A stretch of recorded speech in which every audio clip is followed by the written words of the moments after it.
my training is as much an addiction as any substance. Mm. It maybe the harm that it does to people is less, Sure. but I know for a fact if I don't, even one day, if I can't get to the gym, let's say I'm too busy with work or whatever, I'm really frustrated, I'm agitated, I it's like all I think about. I will prioritize it over other things which maybe won't be beneficial for me in the long run. Sure. Like a client would message me, can we do a last minute booking? I said no, sorry, because I want to train rather. Whereas I didn't have any bookings that day or whatever. So like I think obviously it can be bad. The benefits that you see from it are good, but I know like personal life has suffered to a degree because of almost being addicted to endorphins. Yeah, I think with anything, any addiction, it's like, first of all, what are you avoiding? And addiction's classified as, despite negative consequences, you still do it. So loss of relationships, loss of income, like you're speaking about, and not going to family functions and all those type of things, and sacrificing stuff that actually values your morals and values is classified as an addiction. So gym can be, a lot of people use it as an escape mechanism from home and so on and so forth. And like you said, those emotions when you don't have it is so important. Like if you avoiding something or you not getting those endorphins that are running through you, you feel shit, you feel agitated, aggressive, restless, irritable, and discontent. And that means you're dependent on that coping mechanism. Yeah, it absolutely is a coping mechanism because it helps me de-stress.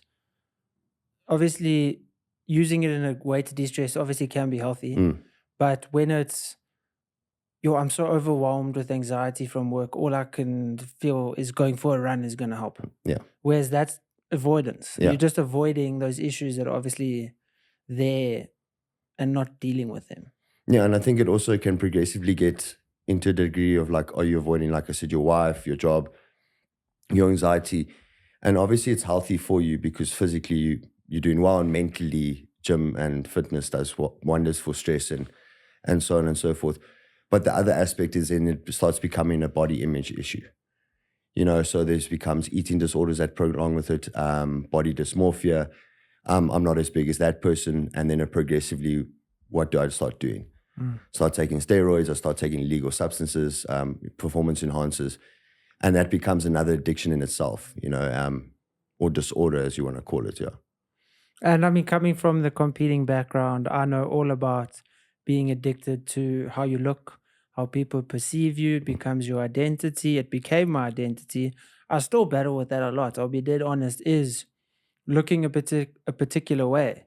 I mentioned okay, I've had a really stressful day. I need to get to the gym or whatever. Sometimes I'm thinking, I only need to get to the gym so I can maintain my identity. Sure.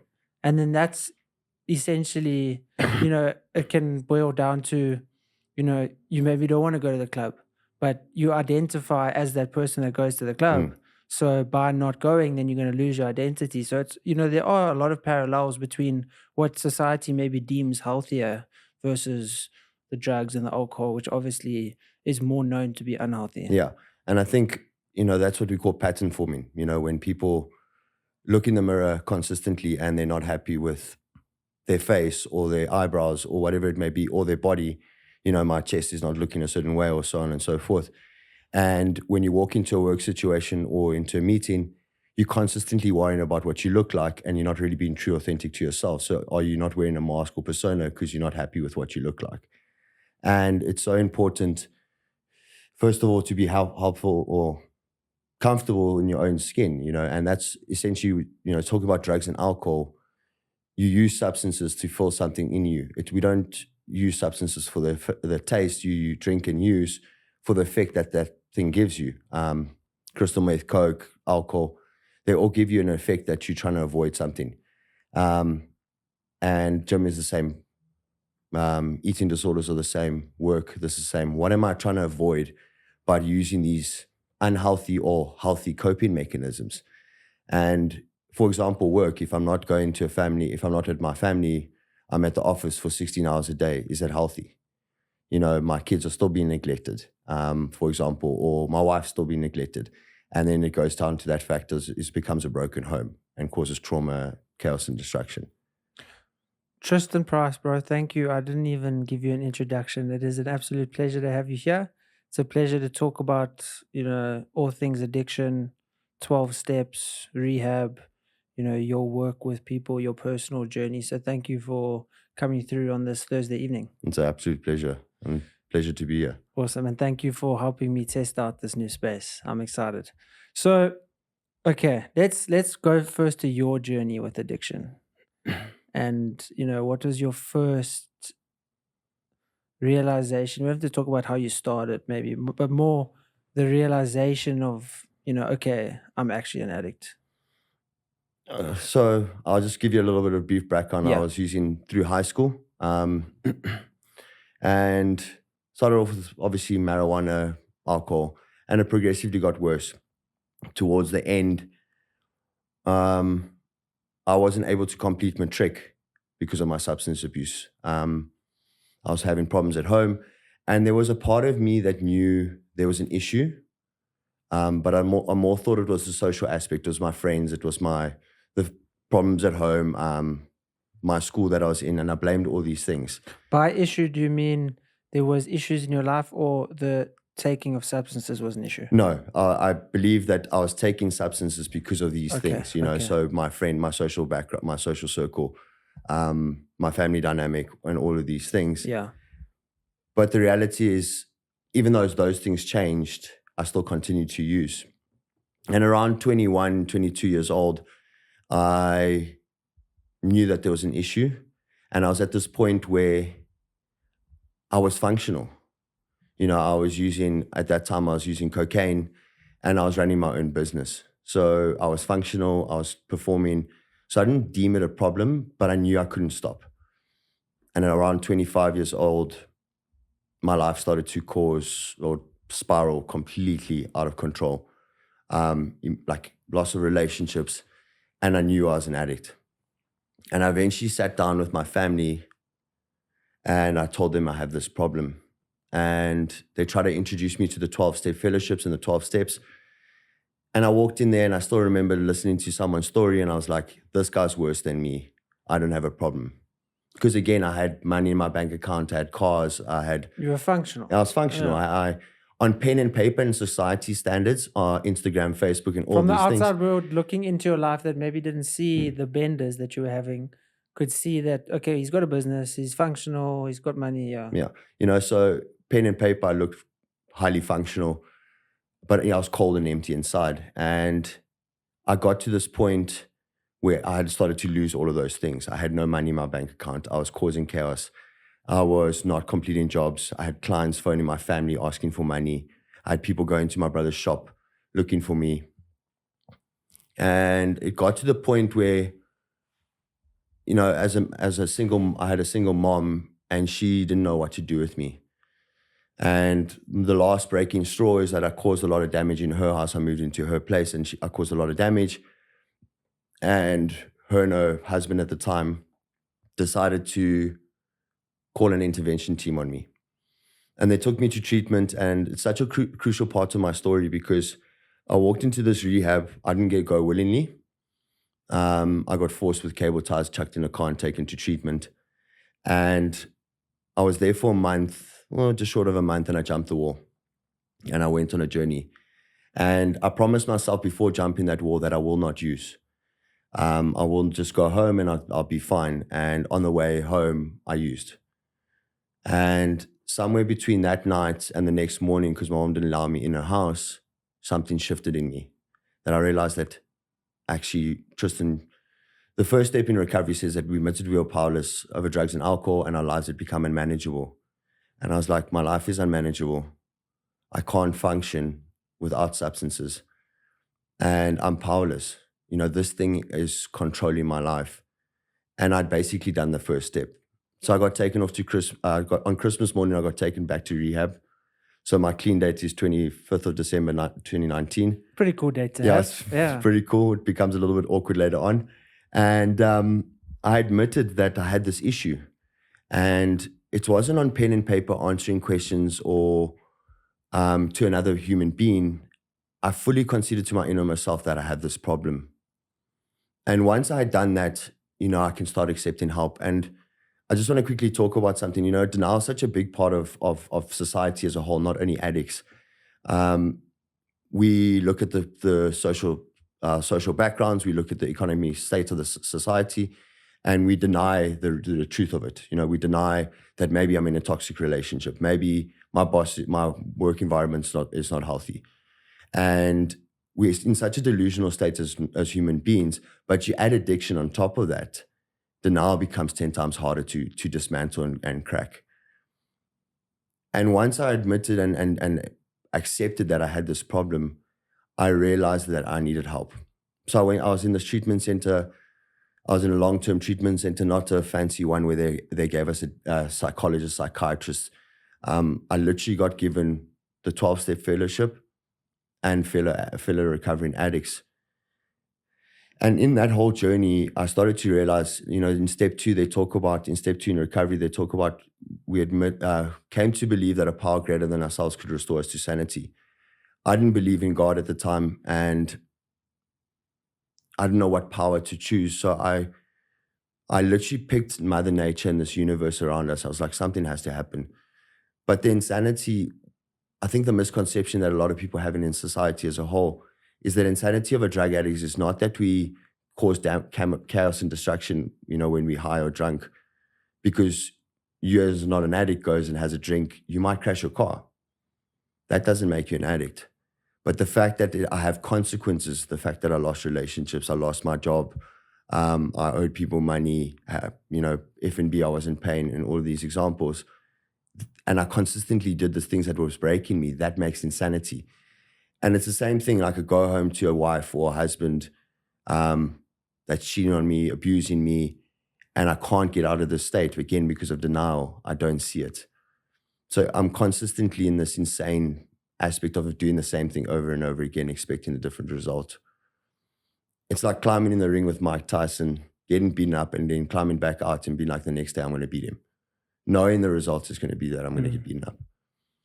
And I think as a whole as well, sometimes we can't see our problems unless other people point it out to us. So the power started becoming this 12-step fellowship and other people that were pointing out my issues to me. And my addiction only didn't stem on my substances. My addiction stemmed on I was just addicted to avoidance. In high school, I played rugby. I trained. I was consistently in this place of avoidance and running away from myself. And then I needed to realize that my self-will and my thinking, my attitude, my outlook on life consistently caused problems. So I left treatment.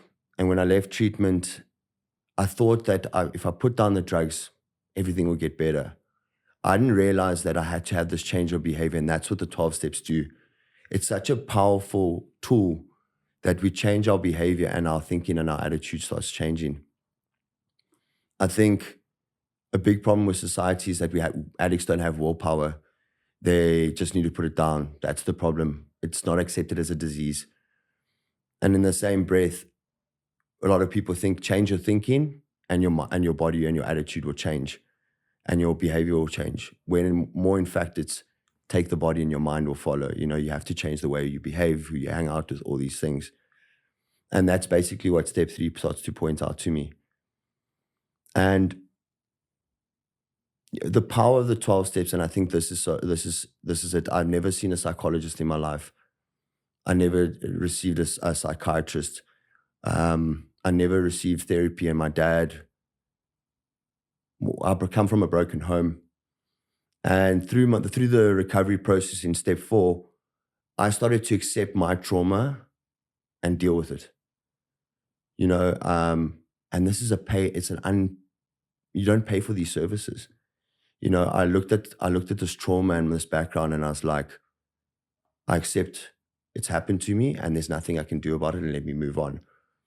I had partners cheat on me. I had resentments towards all these people, deep-seated resentments. And through this process, I could let go and I could actually accept people for who they are. And I think that's again a misunderstanding and a tool that we as human beings don't use.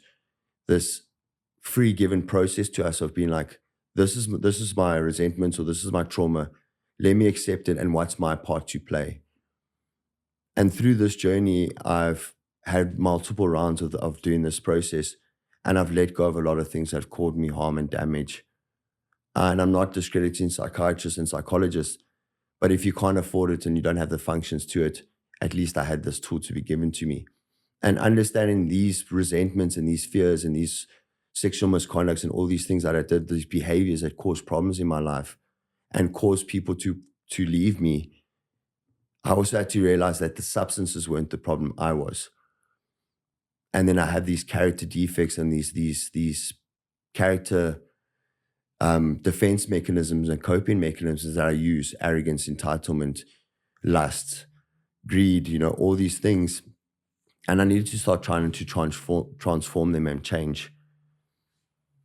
And the 12-step fellowships talks about a higher power and a spiritual way of life. So it's not religion. It's not forced down upon me. And basically they give me 12 spiritual principles, if you want to call them: honesty, hope, faith, courage, integrity, to try and change and to become a better person and function better in society.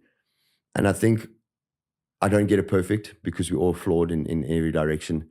So they pop up, and sometimes they pop up to massive degrees. But I think it's also that acceptance of I am flawed Mm. makes it better, because when you put that pressure on yourself, you're constantly thinking about trying to be perfect, and then you're thinking about the negative of, okay, I need to stop drinking alcohol, stop drinking, stop drinking, stop drinking. You're just focusing on what you need to stop. It's playing on your mind more than you probably won't stop. Yeah. Whereas it's, okay, I have a problem. Alcohol doesn't make me act like that. I have the problem when I consume alcohol. Not giving alcohol the power. You're the one that's maybe just relinquishing control Mm. when you engage with the substance. Yeah, and I think, and like you said, at least I've got the awareness. I think a lot of people go to their grave not actually ever looking at themselves, ever. They focus on work, their family, their finances, all these things. And I've been given a tool where I can reflect on my behaviors, and I can be given an opportunity to change. And understanding that, then there's this process that what we call amends, that because I need to go and try and amend the situations that I've caused, go and apologize for the situations that have harmed.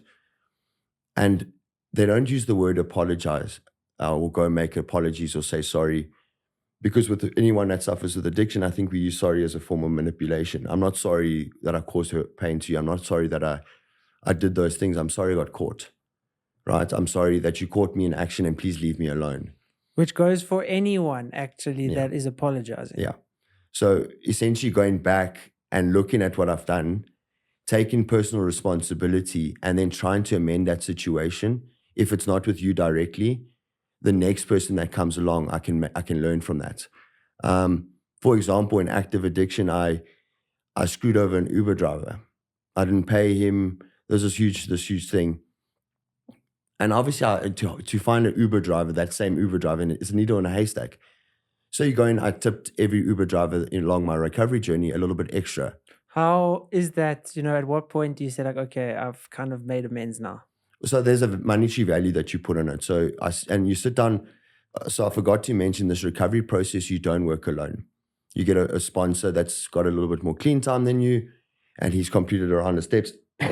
And what he does is he guides me through this journey. So we put this data and collateral on a piece of paper, and we look at it. And we do these processes. And so at that time, I owed this Uber driver $400. So I literally did it. I did $400 worth of tips, and I didn't do it in every trip. I did it like every month, because the reality is obviously I couldn't now not pay my rent because I'm paying, for example. Again, I also had a best friend who helped me with money, and quite a substantial amount of money, and I'm still to this day paying him off. And he turns around and he says to me, "Tristan, you're the only person that's actually stuck into his word." So again, I'm slowly amending that process where some people just back off, block you on WhatsApp, run away, don't talk to me ever How again. important is that, having him say, Tristan, you're the only person that's stuck to their word? Does that then, cement, okay, I don't want to be the person that's the addict anymore, because I can see the benefits of staying clean and making these amends and sticking to the program of how it's benefiting my life. Mm.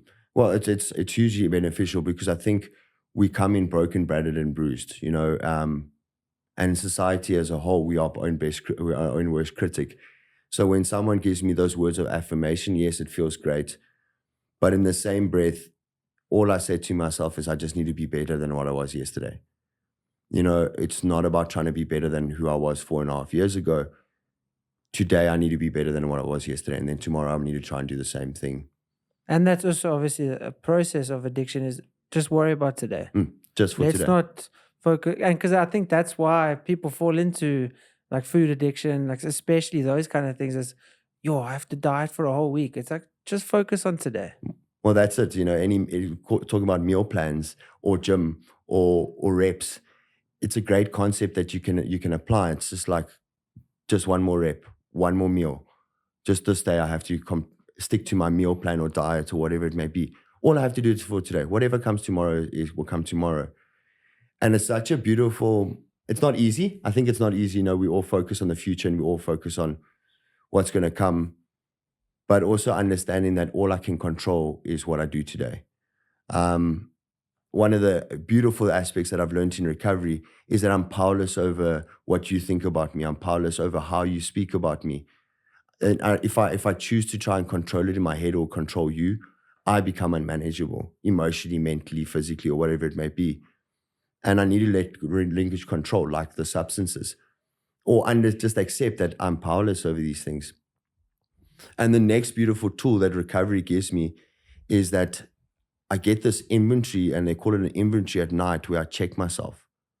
Like everyone journals and they write their journals. And I mean, I come from an all boys school, and as a man, we don't talk about our feelings and we don't write down our diaries.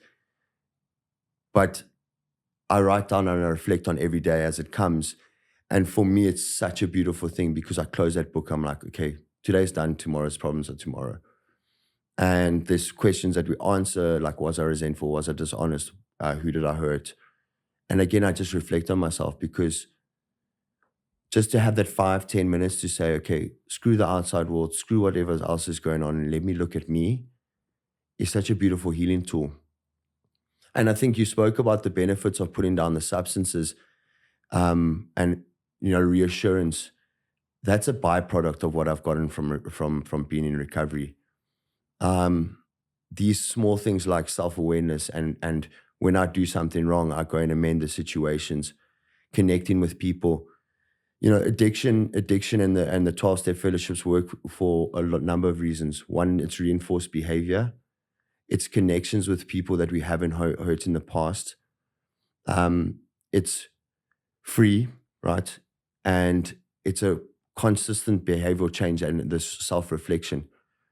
And I think that bond with people we haven't hurt in the past is so important, because if I go back to my toxic relationship, or I go back to the girlfriend that I cheated on, again, I'm sitting in my guilt, my shame, my remorse, my resentments, and all these things, and I never actually get a chance to heal. So putting down the substances is one thing, but also putting down the people that potentially were damaged in your life, or just connecting with people that want nothing from me, but for me to be clean and sober and not dead. And because it's like, Jesse, who are you? I own a podcast studio, I've got this business and all these type of things. And people want you to know what the status that you hold.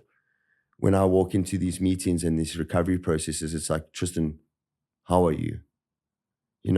How clean are you? It's not, are you an advocate, an attorney, a chartered accountant? It doesn't matter what career that we have. And we put that whole social society and norm aside. And I think it's such a beautiful process that all I am is Tristan, an addict. And everyone in that circle is literally just a person with the same title as me. And people might not be in that meeting, but everyone in the world has that same title to different degrees, but to the same title. And I've lived in, I mean, I don't know, like in your experience of obviously working with these people, but I don't know how many of them like have ADHD and those kind of things. I'm sure a large portion do, because of just the overstimulation of the brain, certain things like even just smoking, nicotine, lowering your ADHD a little bit. So I can understand certain aspects of, like, I know personally because of my ADHD, there are certain things that, interestingly enough, sugar makes ADHD worse, but I know without a doubt, I mean, pretty much every human on earth is actually addicted to sugar, Yeah. but I'm 100% addicted to sugar. And it's not that, oh, that cake is so nice. That's the problem. The cake's not the problem. The Mm. sugar's not, like, I'm the problem. And I think just admitting it, as you, like, obviously the whole 12 steps, relinquishing control and just being like, and the acceptance of, it's okay to be flawed. Yeah. It's okay. Like, and I think because we live in a society where it's, have everything in order, succeed, get more money, get better job, all of these things is just level up, level up, level up. We've demonized the negative aspects of the human condition, which every single human has to different degrees, is addictive tendencies. And those negative self-talk, where some people, that could lead them to addiction, other people it could lead them to gym, but then the gym becomes an addiction. So in everything there's an addiction. Like, I can see, and there'll be people who will be in denial. I mean, if I look at my dad, I wouldn't say I know, like, I'll work on a weekend, he won't. Mm. But I can see that he's addicted to work because he will, I mean, he's been running his business now for almost like 30 years, but he has to be at the office. He has to do all these like particular things. And I'm like, you don't have to be doing that. Like, it's become sort of an addiction and a habit. Yeah. Like, yes, it's pretty healthy to a degree. It's not terrible. You're not missing out on family, that kind of stuff. But that is then also addiction. Like, I know for a fact I'm also addicted to work. I'm addicted to training. I'm addicted to sugar. Like, I mean, I'm sure, like, obviously we spoke about bodybuilding, those kind of things, identities, that's an addiction. Yeah. Gym is 100% an addiction. I don't know, it's funny how people will deem drugs. I can understand it, why people would say like the addiction to drugs is worse. But things like being addicted to sugar, then onset diabetes, all of this stuff is as equally, or can be at least, as detrimental to your health and to your life and to the people around you. Yeah, and I think people demonize or look at drugs and alcohol. I think people look at drugs in a certain aspect and then alcohol in a different aspect. They don't put them together. But you're 100% correct. Obviously you get the addictions that kill you, gambling, or kill your families and kill you, gambling, drugs, alcohol. But then you get sex addiction, you get love addiction, you get codependency, you get food addictions. And you're 100% correct. I think, what are you trying to avoid and what are you trying to fulfill? Sugar's a main one, and I think it's a massive one. I mean, I would say it's the most universal. Yeah, I lie in bed at night and I crave a packet of sweets, and it gets like, it can get hectic, and sometimes I fall in it, and again, it's that insane thinking. I'm just gonna do it once. It's okay. I'll just have one. Tomorrow I'll be better. Yeah, I'll just have one, sweetie, one piece of chocolate. Next thing, the whole thing's gone. And that's the same with me when I used to drink. I'll be like, I'm just gonna have one drink, and I'm gonna go home at 8 o'clock. Next thing, I'm being kicked out the bar, and I don't know how I got there. And it's the same attributes. And I think what people don't seem to realize, and what the massive issue is what are those detrimental consequences. And I think with addiction, like drugs and alcohol, you see those consequences and it affects a lot more people around you. But like you said, with sugar, it becomes diabetes. With food, it also can be under-eating, overeating, cause, anorexia or obesity. These are the massive consequences that come with these underlying addictions. Shopping, I think online shopping can be it's a massive addiction. And we look at gaming nowadays, and I think one of the biggest addictions around overseas at the moment is online gaming. What's the difference between me sitting in a pub every single night and drinking and using, or me sitting in my room isolating, not connecting, and playing games, potentially not eating, not showering, all these type of things? What am I avoiding, and why? What is the social aspect and connection on it? And in my delusional mind, I'm like, still at a pub, I'm connecting with people, I'm making these massive friends. Meanwhile, there's no common bond besides So alcohol. how do you analyze, what advice would you say, because I never thought I was really avoiding something or there was unaddressed issues. But then when I actually had and started to analyze my life with my addiction, initially, my first observation of addiction would be, with training. And I analyzed it as, okay, I am addicted to people's approval. Yeah. I love getting compliments. I love maybe people saying, you're always looking good or whatever. And that became my addiction, and that validation and seeking approval. That what I was avoiding. I was avoiding not getting acceptance because of, if I didn't look good, if I didn't train, I wouldn't get that avoidance. So I was avoiding that fear of I'm not good enough. So actually I need to do this work in the gym or whatever to be good enough. Sure. So I think how do you analyze that? Well, I think If it's not alcohol, because sure. that's a bit easier maybe to analyze. I think, like I pointed out in the beginning, denial is such a huge aspect. So the hardest thing is for you to see it yourself might not be the solution. Unless you got a little bit of awareness, you can do a reflection at night and be like, I wasn't happy today. What didn't I do that I normally do? Did I get those approvals? Did I get that affirmation? So writing it on a diary, just maybe sitting back outside, quiet, no phone, all these type of things, and reflecting. Why am I feeling this way? Why are my emotions coming up this way? Was it because I didn't train? Was it because that person didn't notice how big I was looking or how good I was looking? So a bit of self-reflection is so important, and consistently looking at that. But at the same breath, if someone points it out to you, I've got no emotional attachment to your life. So I can be a lot more honest with what's going wrong in your life than what's going wrong in my life. Because again, I will lie to myself and be like, no, it's not that. It was my boss who gave me shit. It was my environment around me or whatever it may be. So having support structures and maybe having someone and actually self-reflecting what their people say. But that's the biggest issues. Are we going to take that in? A lot of people can't take that criticism, and they'll see it not as like constructive criticism or as an observation to try help you. They'll just take offense to it. Yeah. And I think, it's the same. You point out someone, you've got an alcohol problem, you've got an eating problem, you've got a problem with gym, they're going to get defensive, they're going to get aggressive, irritated, blow you off. Denial comes in so many different patterns. It's not just I accept it and it is. I rationalize, I justify, I minimize, I blame, I manipulate, and all these things. But if we have an honest look at ourselves and just be back and be like, am I unmanageable today because I didn't get what I want? Because if you're not getting that approval and affirmation, when does it become steroids? When does it become change your lips, do eyebrow, Botox and all these type of things? And why are we doing that? Oh, am I doing it for myself or am I doing it for social acceptance? Because addiction it's just this hole inside, or there's something missing that I feel like I don't fit in. And that thing, that substance, that training mechanism or whatever it may be gives me this fulfillment. And a lot of the time it's about just actually honestly looking at it. And for example, if for gym, you could go to, there's fellowships for those type of eating disorder fellowships.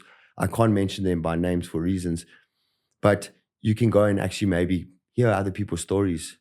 Because once I started to hear other people's stories, I'm like, and actually that makes sense to me.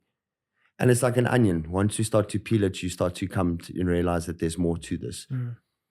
Talking about work is one of my major addictions right now. So I've put down the drugs and alcohol, but it's like I've closed one dustbin lid and here comes another one. Then I'm working 12-hour shifts. I'm burning out. I'm not spending time with my family. And what am I gaining from it? Monetary value. But is that going to take me? Is that going to help me? And then there's also coffee. That's a major addiction of mine. And I feel grumpy in the morning if I don't drink a cup of coffee. And try and leave that thing alone for a certain period of time and see how you feel. So take a week off gym and see how you feel. Try and let go for a week. If you feel shit about yourself, you're beating yourself up, lack of self-worth, then there's definitely a problem. And then how do you start to maintain that problem?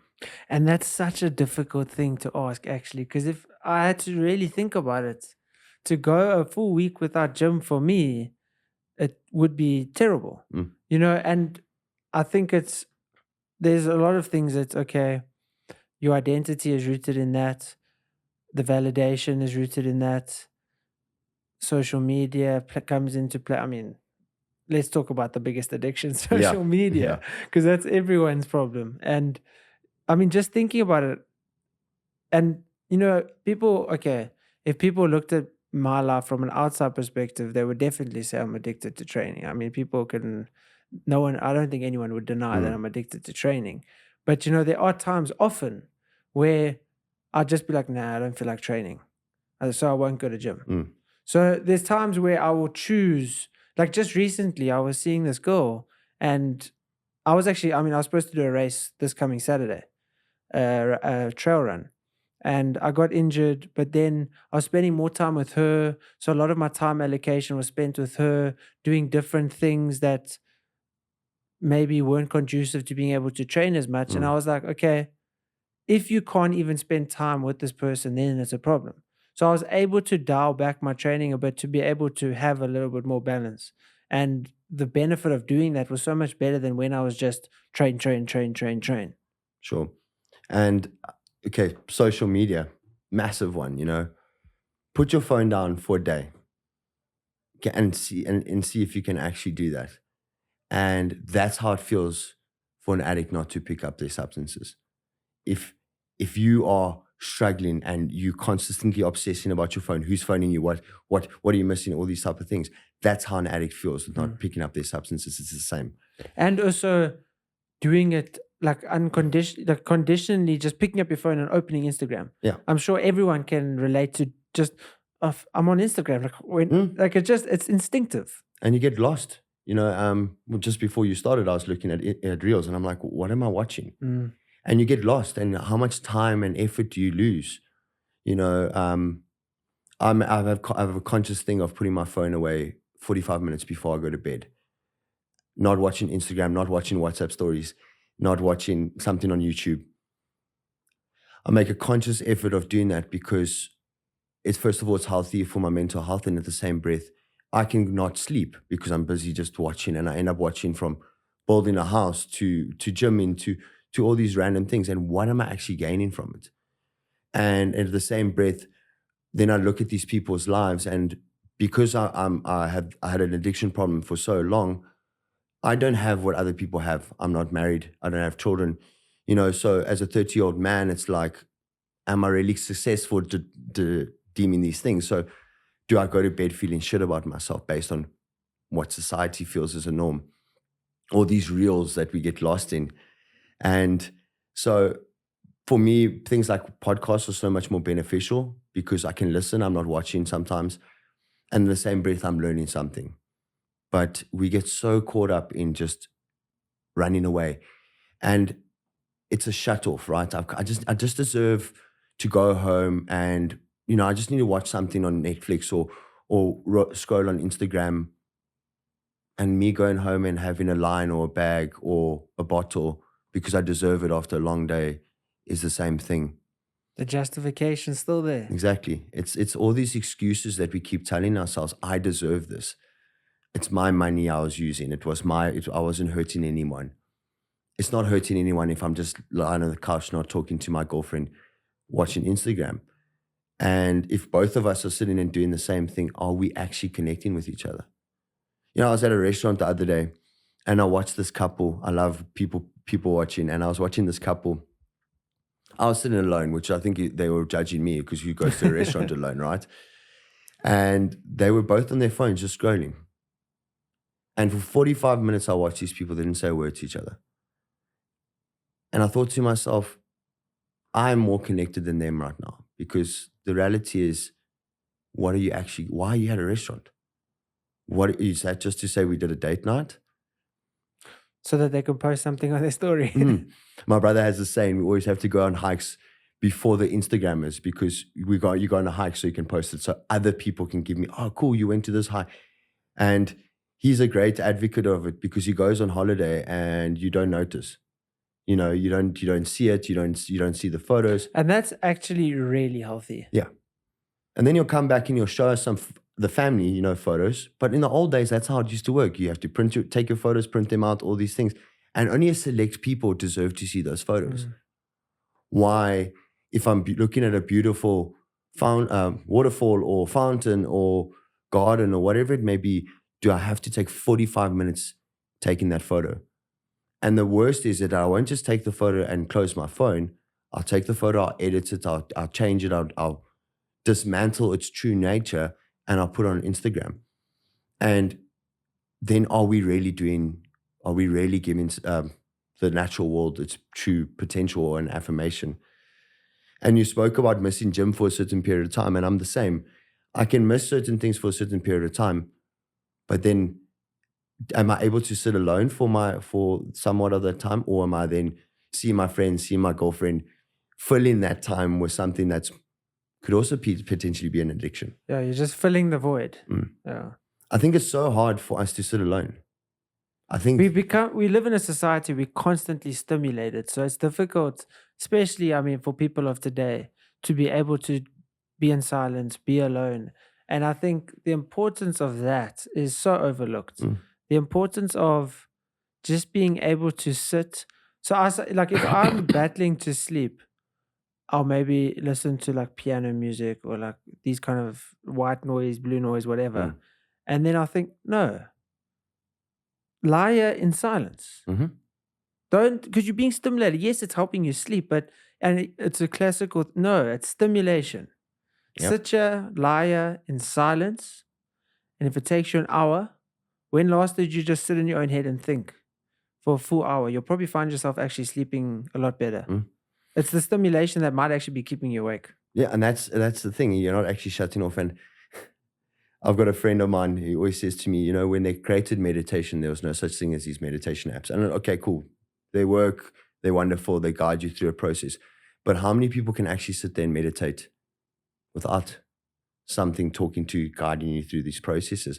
The monks are incredibly good at that. They can sit for silence and with themselves for long. Yeah, but would you not then need to be taught to be mindful and to I'm having a thought there, let's come back. So like those kind of things, you need to kind of be taught, because you can tell someone to meditate, they'll sit there and, like, let's say, focus on your breath. Mm. I mean, we all know as humans, if I say, close your eyes, breathe in, focus on the air coming into your nostrils, you'll have a thought and you'll derail yourself without even consciously having a thought. Sure. Then you need to pull yourself back. So I think it's being disciplined or being taught to be able to do that first. Yeah. And that's where that take the body and mind will follow. Someone else needs to guide you through that process.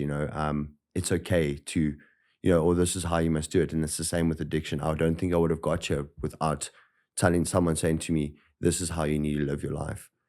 Because my mind keeps drifting in that direction.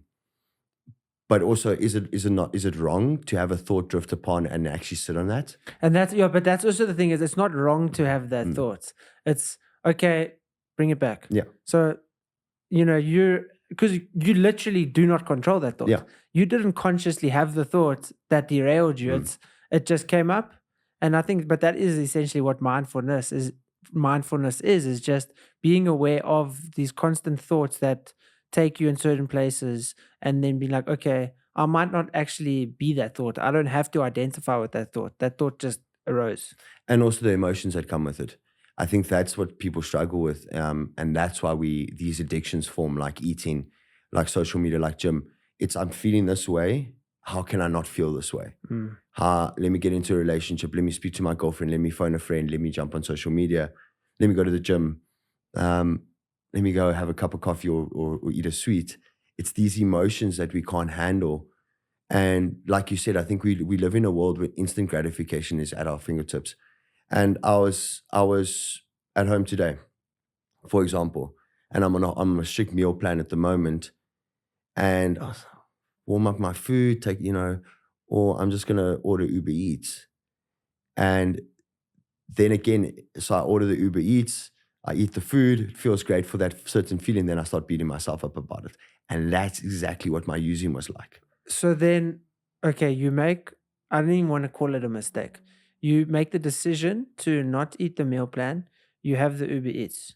What then? So what I've tried to do, and I would like your advice, because you dealing with someone that's helping with someone with drugs, you Yeah. being their sponsor, you can be my sponsor now with sugar, because it's Mm. the exact same process Yeah. of dealing with that recovery.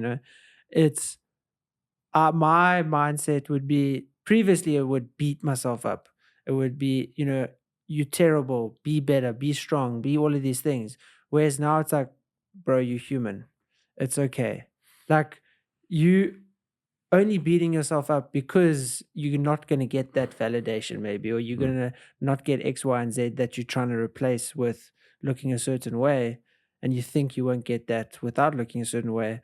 But then also I'm thinking, but this justification then is allowing me to then partake in the addiction. Yeah, so you must just be careful, like, of that line, and I'm aware of it myself. I'm just human. It's okay. So that's that fine line to be like, where do I accept it? And okay, I've done it. It's done. It is what it is. But that's where I have to be try and be better tomorrow, or the next meal. And I self-reflect on it. Okay, I made a mistake, or not a mistake, I slipped up a little bit. So how can I rectify it? How can I amend that issue? And that's what I did. And then just before coming here, I stuck to my plan. Took out my food for my dinner. I prepared it so when I go home, it's easy for me to do. And that's how I rectify it. Is that knowing the next step or the next day or the next situation, I have to be better. Mm. And it doesn't mean I need to beat myself up. That affirmation that I think we need to learn to give ourselves and not get from society is so important. To be like, okay, I've messed up, I've slipped up, I went a little bit off track, but what can I do differently? And if I went and picked up again and I went and told my mother, I'm just human, I used, I think I'd get a slap across the face, right? I must probably get thrown out of the house as well. But at the same, it's understanding that just for that moment, what can I do differently the next time? And it's also in that exact moment. So let's say I get 2 burgers, packet of chips, and whatever. I have 1 burger. And then I'm already at that point, like, why did I do this? It's like, well, then stop right now. Yeah. Stop right Stop. now. Yeah. It's okay. Like, yes, you're human. That's fine. We understand we make mistakes. That's cool. But you have a decision right now to continue or to not. And you then feeding into the addiction if you carry on, like, well, I'm already here. I might as well just continue. So if I think about it myself, if I had an eating disorder in this moment, or a problem with food, and I had that burger and there was another one, I'd try and phone someone that would understand, and just almost talk to someone that would be like, I've done that as well, but what can we do? Because sometimes once in with alcohol and drugs, they say there's a physical allergy that once you ingest something, you cannot physically stop, right, for a certain period of time. And I think that happens with a lot of things. Once we're in that Instagram and once we're eating, we cannot physically stop until it runs out. Mm. So it's about pulling yourself out of that situation, but I can't do it sometimes alone. So phone a friend, phone a gym buddy, phone, someone that's done this and can say to you, I've done this, I understand, and this is what I did differently. Again, outside perspective and reaching out for help. I myself am such a closed book. I'm such a closed person before I came into recovery. And now I got taught, that I have to phone this person every single day, or I have to connect with these people and talk about what's going on for me. And I was like, that's not how I've been taught. I come from an all-boys school where we don't talk about our feelings. Drink a cup of cement and harden the fuck up, right? Sorry, I don't know if I'm allowed to swear. You can say what you want, bro. But, that's what always Yeah. got taught to me. And the reality, it's just like, now I get told I have to talk about how I'm feeling and I'm feeling a certain way. So it's hard to change that norm. But the more I do it, it becomes second nature to me. And we start utilizing the people around us, and then we're not doing things in isolation. And then I'm not drawn into my phone. I'm not drawn into the food. I'm not drawn into this thing. And I'm starting to connect with people. The opposite of addiction, they say, is connection. And it's connecting with oneself, first of all, and then connecting with a human being. And just phoning someone and actually having a genuine conversation instead of over WhatsApp. Mm. for me is so beneficial. The human interactions are also incredible. And that's where social media and all these type of things and gym. So I gym with someone and we don't gym with earphones. We chat and it's like, cool, it's a connection, it's time. But then when I gym alone, I plug my earphones in and I'm lost in that my little world.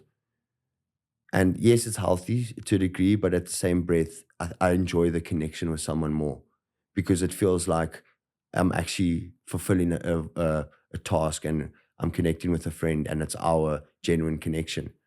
Yeah, I think as a society, because of how we can be connected online and all of these things and feel a superficial form of connection, Mm, we have lost to a degree the value of true connection. mm, And I think that's why things like podcasts actually have become more popular, is because it's you and I sitting here having a conversation, connecting, and yeah, maybe the audience isn't actually there and they're not actually connecting, but you're part of a connection mm. more than watching a Netflix show or watching reels or what, like, because it's people usually being more open, being more raw, and physically connecting over it. And it's ironic because you say the opposite of addiction is connection, and people feel connected on social media, but they're not. Yeah. And that's why it's such an addiction, is because you're not connected. I think, for example, like Tinder, when I started dating, there was no such thing as Tinder. You would have to go to a social gathering or a sports event and you would have to try and talk to this female and you're full of anxiety, you're full of fear, you're full of, all these emotions. But you have to do it. Now you just got a catalog to pick from, and it's first of all breaking people how I look. Do I look a certain way? Does this photo look? And that again enhances that direction. But also then when it comes to the genuine connection, I can't do it. And incredible thing that happened with me through my journey is I believed I couldn't go out, I couldn't talk to girls, I couldn't do all these things without having a drink. And I think it's because we tell ourselves, and we've been taught from a young age, do this and you'll be able to talk to girls, or do this and you'll be able to dance or whatever. But now I can go out and I can connect with people. I go out to clubs, pubs, and out to social gatherings, and I look around and I look at these people drinking and using, and I'm like, there's no really genuine connection here because we masked by the alcohol. And I can do it. And some people said to me, I don't understand how you can come out and not have a beer. Easy. It's just for tonight. All I need to do is just stay away from that. How long did it take you in your journey to be able to? I assume, I mean, every day is still to a different degree a struggle at times. I mean, it's never going to be 100% perfect Mm. where obviously you have systems in place. But at what point through your journey were you able and feeling comfortable and you trusted yourself enough to be able to be in these situations? I think, and I'll pull it back to what we're talking about right now. I did it in small dosages. I didn't just jump headfirst and go to, for example, a 12-hour event. I went for an hour. I went with a purpose.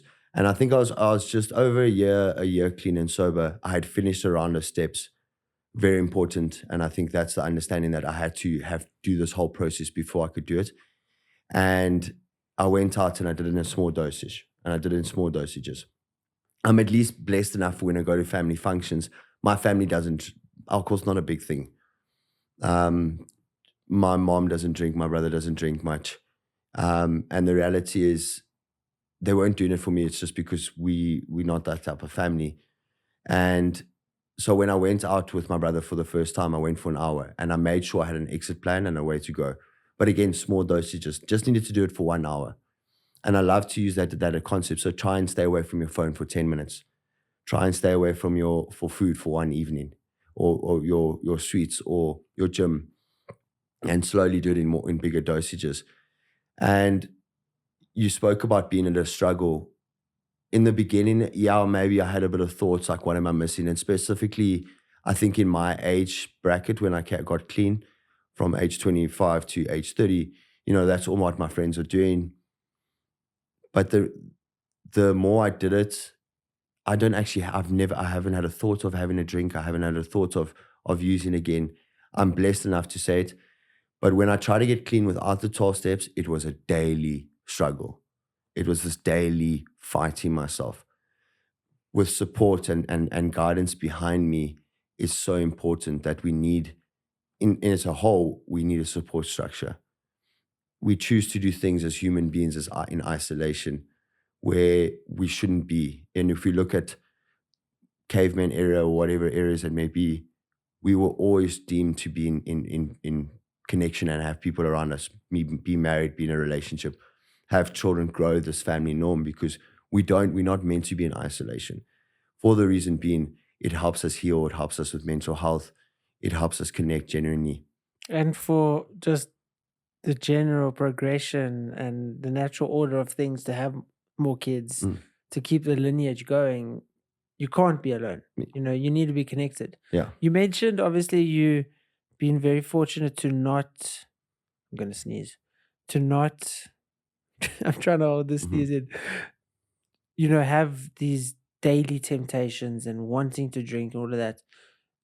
Obviously, there are other people that do go through, obviously, I mean, even someone that may have been cleaner longer than you could still have these things. Do you think it's more than, it's something intrinsic that makes them think that way and crave or like want it or whatever, as opposed to maybe their support structure isn't as good as what it needs to be, or maybe they don't have that person to phone, or maybe they haven't done the true reflection that they actually need to be, and they've just been getting through it by chance almost, and doing enough to get by for a long period of time. Like, what do you think those people that still, even if they've been clean for a while, that constantly struggle with beating the addiction? Well, I think there's terminologies in the recovery world that we talk about as being dry drunk or white knuckling. It's like holding on for dear life, not promising not to use and drink, and that's without the 12-step program. It's just admitting that you have the problem. Out of the 12 steps, it's one step is admittance, the rest is that change of behavior and that whole process that I spoke about. Through changing the behavior, we change the way we're thinking. We're creating, in a scientific way, new neural pathways. So what tends to happen, and if I can use an analogy, so someone hits their head in a car accident, they lose the function to walk. A physio comes and then they drag their legs and they force him to walk, and the brain causes new neural pathways. So when I drank and used, I caught that became my neural pathways taught me how to function. So essentially what the 12-step fellowship and everything is forcing me to use my legs in a different manner, and I create new neural pathways. So in early recovery, if you're just clean or just putting down the drugs and alcohol and not doing anything else, like changing, going to church or whatever coping skill, maybe gym or running or joining a social aspect, it will be a daily struggle. I've seen a lot of people with good clean time, 15 years, 10 years, fall. And the reason being that addiction is a disease. And because we create this new neural pathway, our brains are actually wired differently to normal people in inverted commas. And I always ask people that I work with, what's the difference between diabetes or heart disease and addiction? And the answer is nothing. The answer is they're all diseases and you have to maintain them daily. So we have to do something daily to maintain them. Self-reflection, all these tools. And now, at least with social media and everything, I think everything is freely given to us, and an easier aspect of it. Before COVID, there was no meetings online. Nowadays, you can jump onto a meeting on Zoom. You can jump onto recovery talks. You can listen to these things. You can hear thousands of people talking about addictions in different aspects. And I think that's the difference between myself and someone who potentially isn't working a program of recovery or has stopped working, maintaining themselves. Eventually, that neural pathway will tell you to go back and pick up. So if you constantly working on building those or maintaining the new pathways and doing frequently everything within the steps, look at it stood the test of time. The 12 steps, when was it, like 1920s or something? 1935, yeah. Yeah, that's, and no one's changed it. Mm. It hasn't got improved. It's not okay, let's improve. If you look at, there's been religions that have changed in 90 years, whatever it's been. Whereas the 12 steps, it's true, tried and tested. Yeah, and I think there's a book that the alcoholics use. It's been around since 1935, and there's a line in there that says, "No modern medicine, till this date, no modern medicine has helped addiction. To this date, there's no modern medicine. There's other methods that people are trying, and it potentially could work.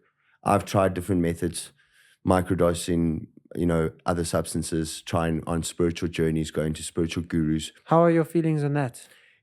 It didn't work for me. And if I personally talk about it, and it can work for some people, and they might not have the disease of addiction. They might have it. I can't diagnose them. But I don't believe it could cause more potential damage. And we don't know, and you spoke about mental health, right? I didn't know I had epilepsy. I was having epileptic fits in my sleep until I got diagnosed by a psychiatrist. And was it before my addiction or after? I don't know. So I go and take microdosing of mushrooms. I trigger my anxiety disorder that I have, or my ADHD in a different manner, or potential smoke marijuana, and I've got schizophrenia genes. I don't know. And would that be the last time? So is it really worth the risk where the 12 steps is not medically impacting my life in one degree? And like I said, it's treating one aspect to the problem, where drugs and alcohol is one aspect, and I'm glad I put them down. But this rest of this program that I've got given is such a beneficial program. And like you said, it's tried and tested from 1935, and it's only grown, because it started off for alcoholics only, then it became drug addicts, then it became cocaine addicts, and then it became eating disorders, gambling addiction, sex addiction, food addiction, online gaming, online shopping, all these type of things, codependency. There's a Candy Crush addiction that people have because they don't buy. Fair enough. They don't pay rent, or they don't work. They just buy these, I don't know, I've never played Candy Crush, but lives or whatever it may be. And it's all Clash of Clans. I've also heard of people not paying their rent. I still play Clash of Clans, if I'm honest. But I'm sure you pay your rent, right? So the reality is, again, it's like, if these things are negatively impacting my life, I have to have an honest look at them. And you can go and apply these 12 steps to anything. The first step is only about drugs and alcohol. Like I said, the rest about how I think, my behavior, the stuff I hold on to, the damages that I've caused in my life, how I can fix them, the self-reflection, and then go and be of service. We go and be of service at the SPCA, for example, and we take a photo, we put it on social media, we get 1,000 likes. It's like, great, you did a great job. But my form of service is I go and I sit with another addict in my house. I guide them through the process like someone did for me, and no one's giving me affirmation, no one's giving me approval. No, it's not going on social media. And I feel great about that. Or I go and I am at a meeting and I make coffee for someone who's 2 days clean and sober. And that's the service that we do through the recovery process, is that we give back what was freely given to us, and we don't get charged or paid. We don't pay for it, and we don't charge for it.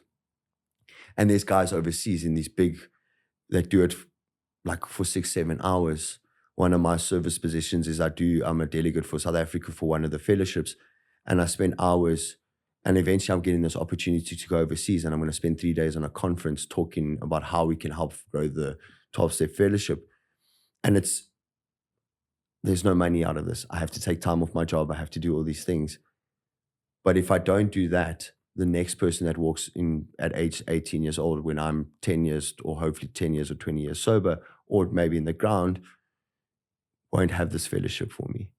And that's what these guys did for us in 1935.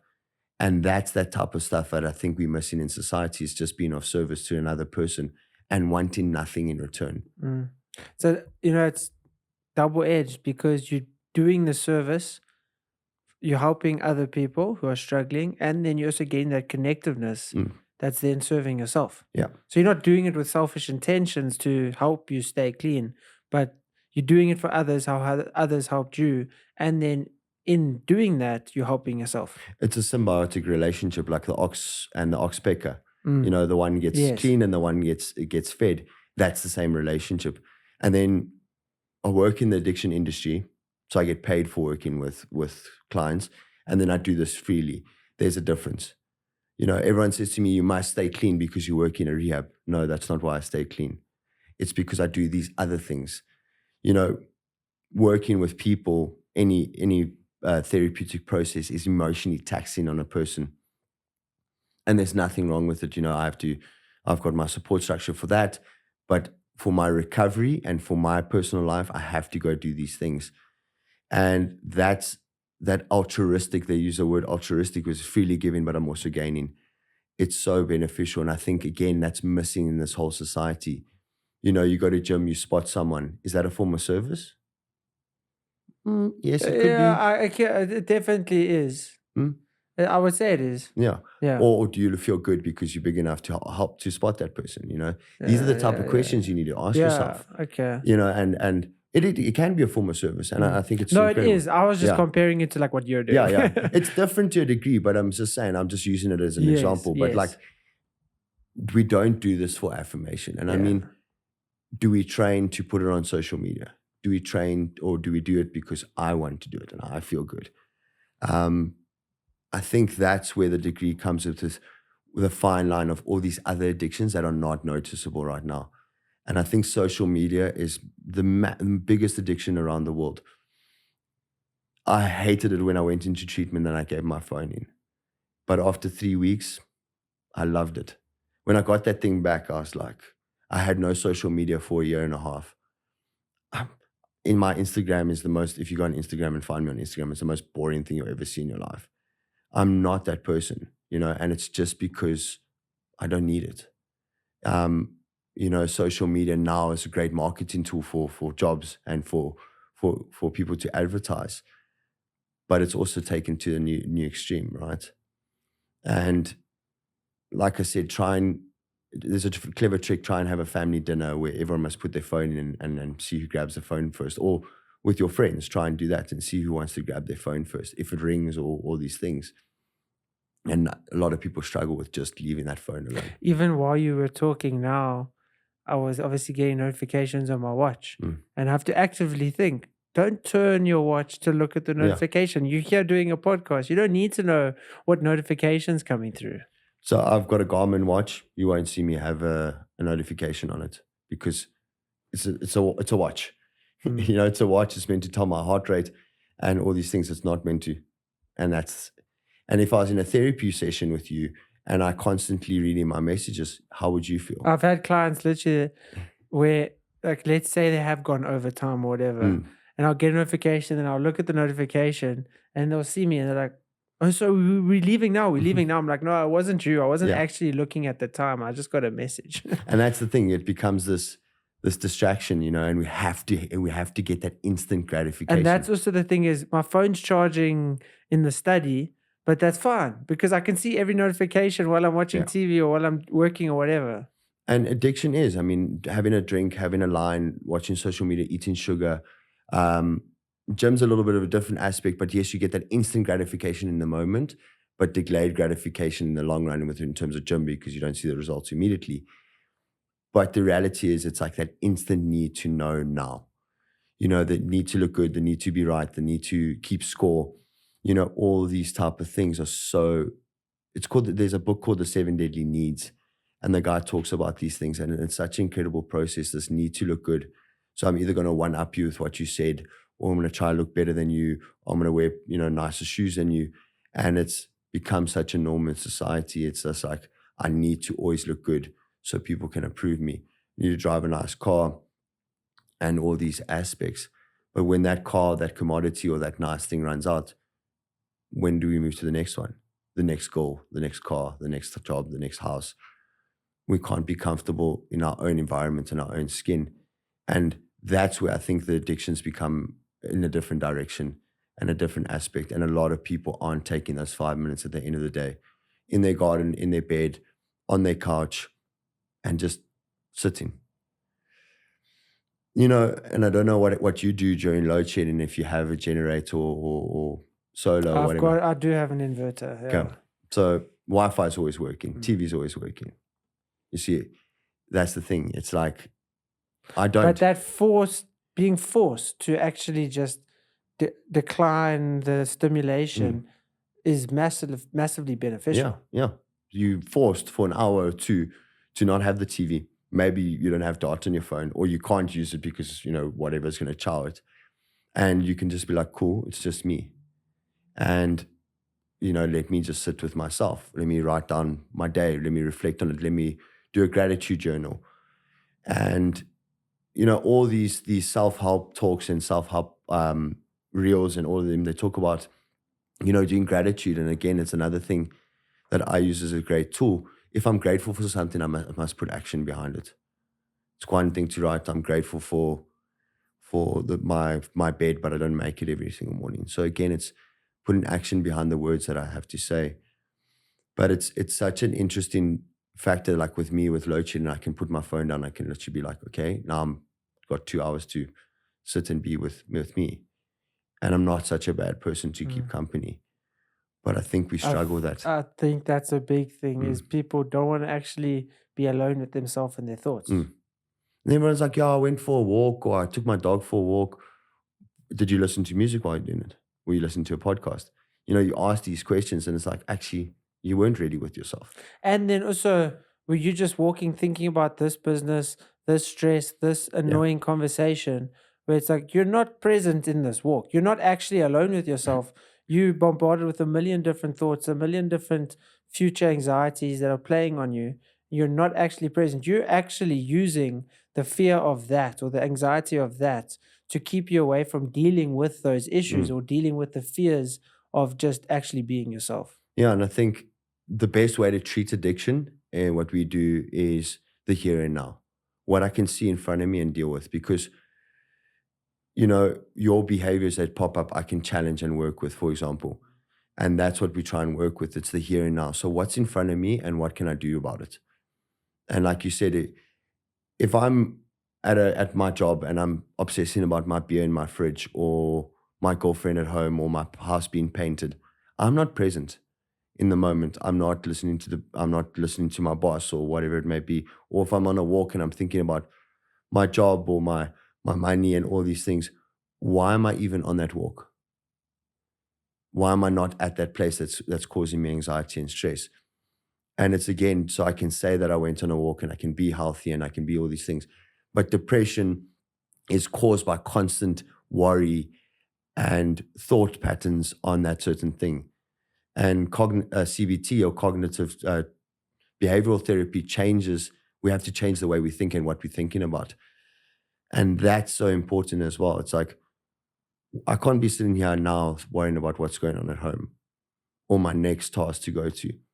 If I'm on time or if I'm not, that's literally an hour's problem or 30 minutes problem.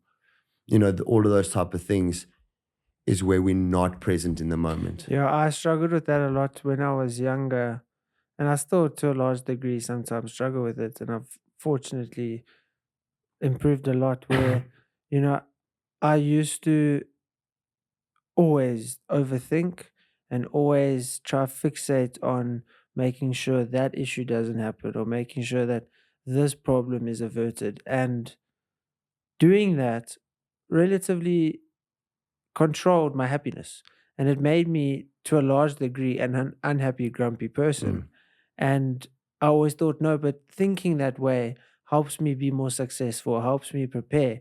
And that was just the justification of those negative neural pathways that I had, mm, of just constantly fixated on the next problem, the next issue, where it's just be here, be now, you can be happy.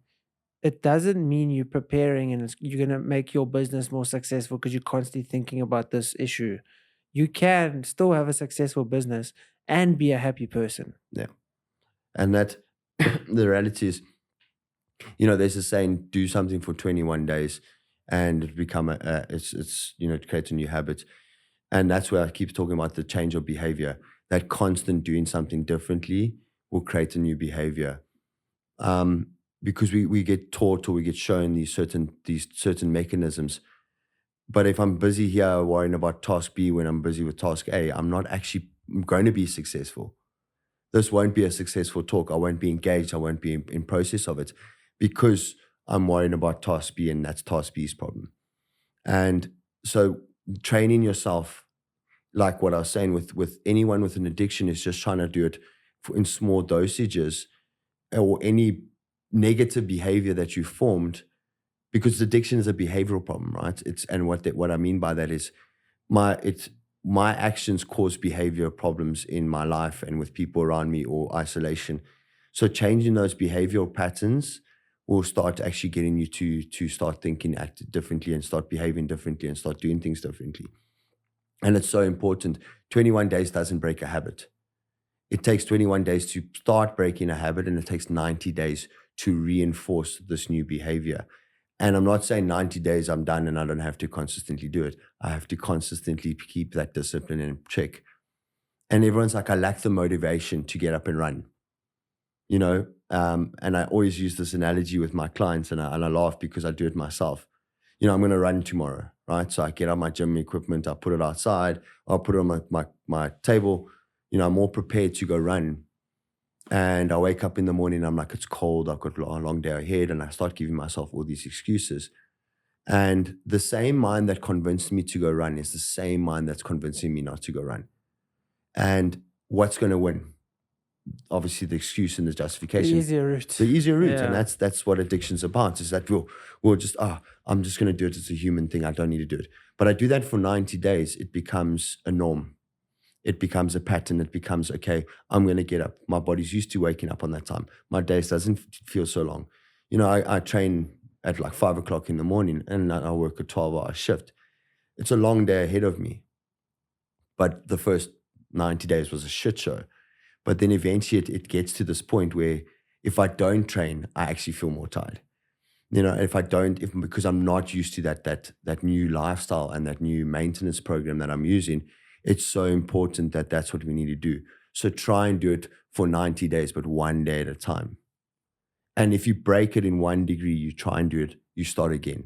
Mm.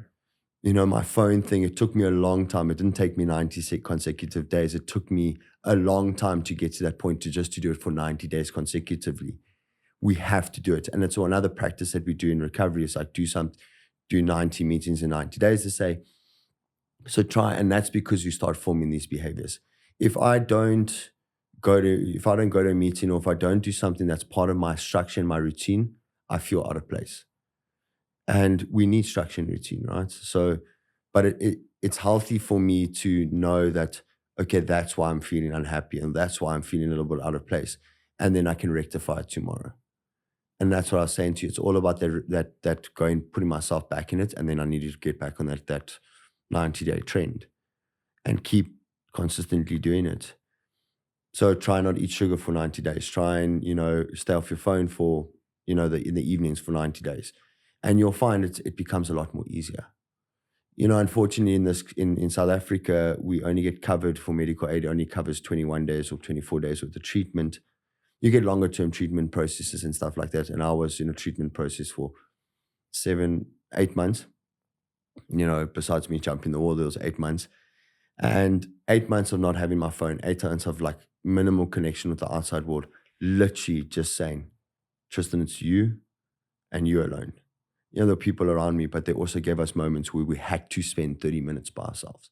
No music, no book, no diary, no pen, no paper. Just sit, listen to the birds, the bees, the water flowing.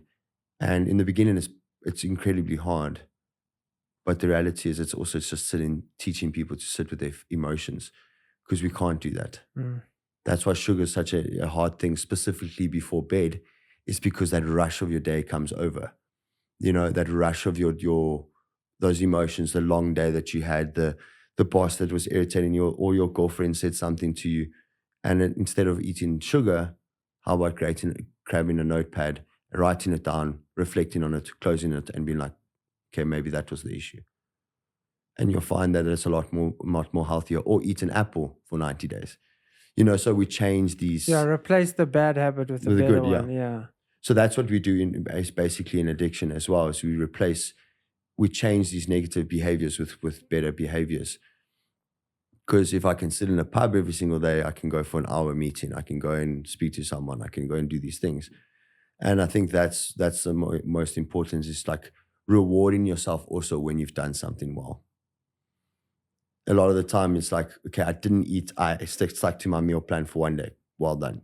It's give yourself these affirmations and approval as well. And again, importantly, yourself, not someone else. Mm.